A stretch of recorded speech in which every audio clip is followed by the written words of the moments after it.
Hey guys, this is OddOneGaming. This is going to be another Raid Shadow Legends video. Today we are back on the free-to-play account and we're going to talk about, my progress again.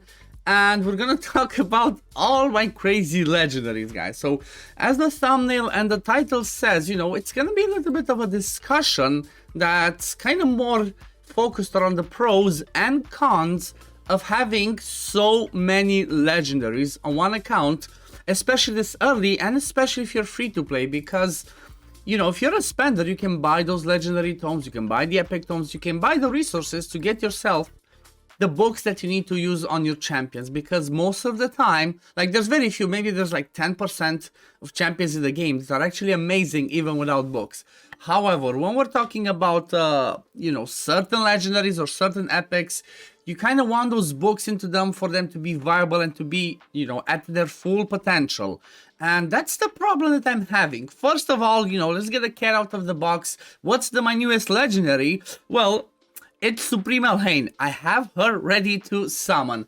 I do not think I will be summoning her today, though, for the champion training. For the champion chase, because I'm not going to be able to grab too many resources worth of it. And honestly, I would suggest even for you guys as well, if you don't need the 650 points that the Void Legendary Champion gives, because if you click in the info, it says over here, Legendary 500, if it's Void Champions, it's 650. So, if you're not desperate to get those 650 points from your Supreme Elhain today, just save her and keep her for either for the sake of a future champion chase for a new fusion, which that might be the thing that I'm doing, or if you summon her during clan versus clan, if you didn't already get a copy, you're gonna get 30,000 points. So that's a smart way to deal with your fragments in general. The same tactic would now work if we're talking about some of these classic fusions, unless it's the permanent ones. If there's a classic fusion, you have a certain timeline, so you cannot do that. That's what people usually do, is they save up these fragments and, when they need it, just blast it and get some points for it. So, if we have a look a little bit on my at my champions, not by recent use, by rarity. So, I currently have 1, 2, 3, 4. Let's go in the vault. 5, 6, 7, 8, and with Supreme Elhain, 9 legendary champions. Well, the problem is like this. First of all, it's extremely hard to book them. I was grinding a lot. I was grabbing every single legendary tome that I could grab from events, from tournaments that were at milestones, and then I was praying for clan boss. But because I'm not at Ultra Nightmare yet, I'm not getting as many legendary tomes. Same with the shards. So it's kind of hard. If you look at it, I'm what? Let me see. I'm 73 days in. And I'm gonna get another legendary tome in 2 days. Woohoo! That's gonna be just in time for CVC. But 73 days in, I managed to book 1, 2, and started booking Arbiter, but she doesn't require too many books. So basically 2 months and a half, I got myself to have 3 legendaries booked, let's call it, okay? But that's also from getting a ton of books from the challenges that I have finished, like, over here where the quests are, used to be the challenges. Then I got a ton of, also lots of books from the missions here. Actually, no, I think it was only 2. Maybe it was only 2, but still. The books from there, the books from challenges. Then there was the code, the 4-year anniversary got me 4 legendary tomes. Then I didn't get a book yet. I'm gonna get some books in here, but there was a lot there that were thrown at me, so that's why I could do that. But now, like I said, because I'm not currently doing Ultra Nightmare, I can only 2-key Nightmare clan boss. That has a lower chance to give me the legendary tomes. It's gonna be harder to get those books. I will always have to continue hunting them from places such as the champion training. See, even though I already finished the fusion, I'm gonna be pushing because I want this legendary tome. I want to have those legendary tomes on hand for when I need it. Because right now I have, if we have a look, I have 1 tome. Okay. I need another book in here, and then my Arbiter is done, it's fully booked. But after that, I might want to try and have a look at the next legendaries, maybe Oltan, not Oltan, what's his name? Ruar could be interesting. Oltan might see an argument. Rich Stuff, I don't really think so, I think, because Rich Stuff is just, he does poisons and that's about it. Elder Scar could be an amazing one to book and use, even though Elder Scar, again, maybe you mostly care about this one.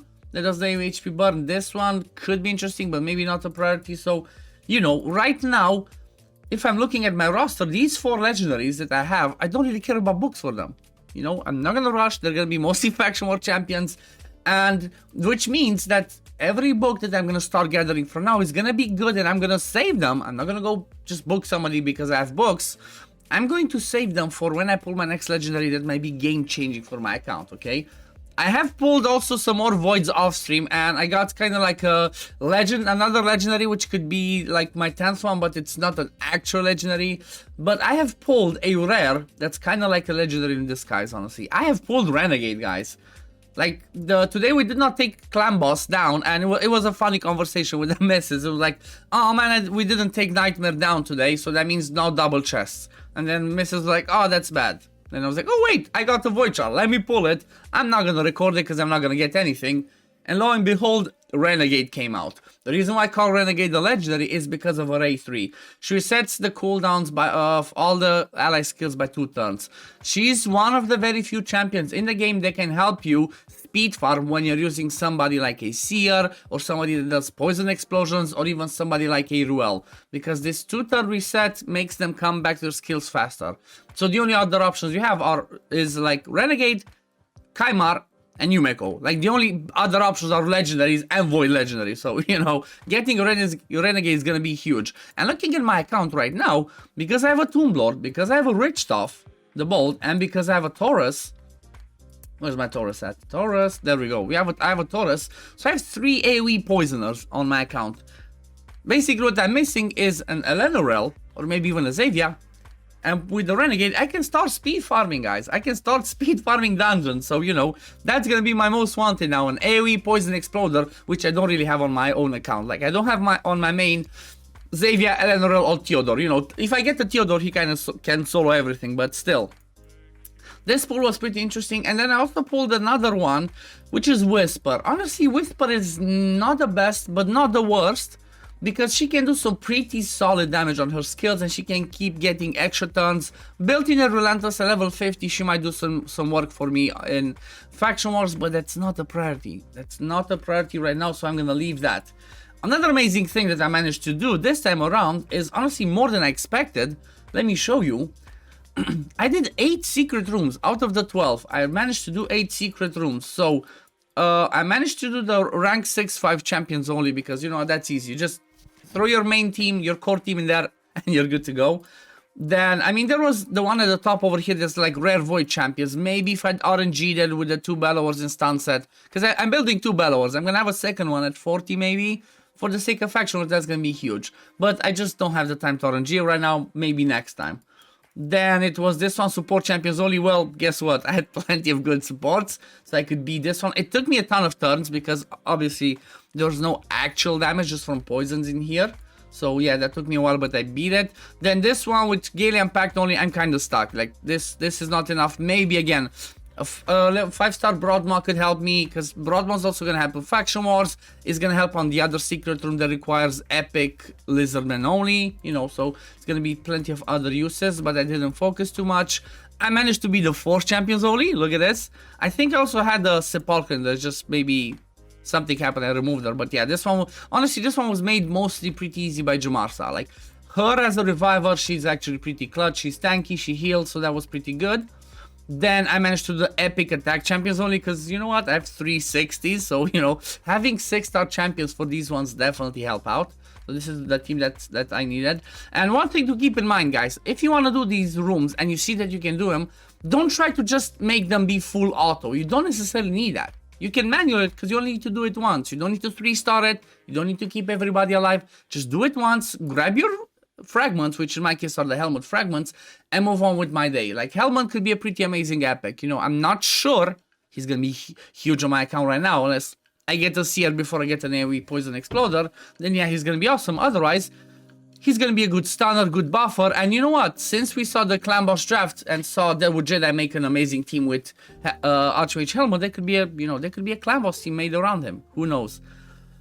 Then we had the secret room that requires magic champions only. Well, honestly, most of the job here was done by Rhonda. She did the smacking, then I had him in the stun set, more stun set, thermometer control, a bit more damage, so That was pretty easy. This one's a bit of a problem. This one I feel like I could do it, but I have to RNG it. The problem with this one is on the second waves there's Krisk. Like, why did you guys, like, come on player, why did you put the Krisk on the second wave? That just destroys everything, because every time you hit him he puts decreased defense, decreased attack, and there's some other hard hitting champions, so that was pretty annoying. Then this one was pretty easy. Champions from the Telerian Alliance. I'm quite sure Wix Telerians love this one because, let's see, where is he? Oh, he actually didn't do it.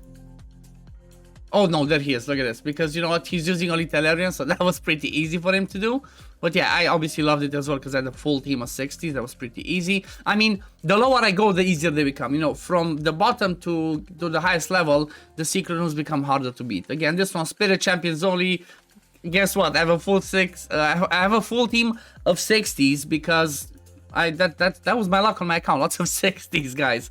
Then this one with HP champions only. I feel like this one's gonna take a while. Unless I build, you know, some champions like this and have them at least 50s, I'm never gonna be able to beat this one. So that's one I don't care that much. And then the secret room first, rare champions only.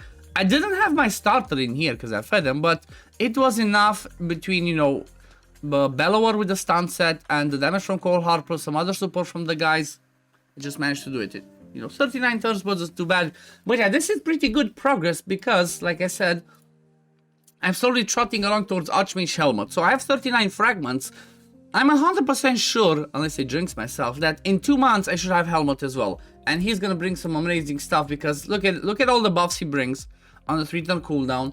Then he can bring an AoE stun or turn meter depletion on the A2. And then he boosts his turn meter on the A1. Also speed lead in arena. He could be useful for that, plus he cannot be turn meter controlled. So yeah, that's definitely worth keeping an eye out for. In the next few days, I'm gonna possibly make a video on the team that I'm trying to build, because I was playing around on the calculator and I found an interesting team that I want to build. So I'm gonna show you that in the next video, tomorrow or the next day. But yeah, I feel like the Fusion update videos are gonna be done, guys. I'm not gonna be making them anymore because, you know what, I have her. She's done. She's ready. Nothing else that I need to make. Nothing else that I need to show about it because I managed to do it. So I hope this was helpful to you guys, and I hope that everything that you followed along helped you finish the fusion as well. Next fusion that comes around, if I'm gonna do it, which I'm hoping to do, but you know, shard situation might be against me. But if I'm going to do it, that fusion on this account, I'm gonna do again daily update because it seems like you guys enjoy it, and if it helps you, I want to continue helping you. But yeah, this is gonna be it for the video today, guys. As always, if you do enjoy my content, do not forget to like this video and subscribe to the channel, and I'm gonna see you on the next one. Peace, love, take care everyone. Bye, guys.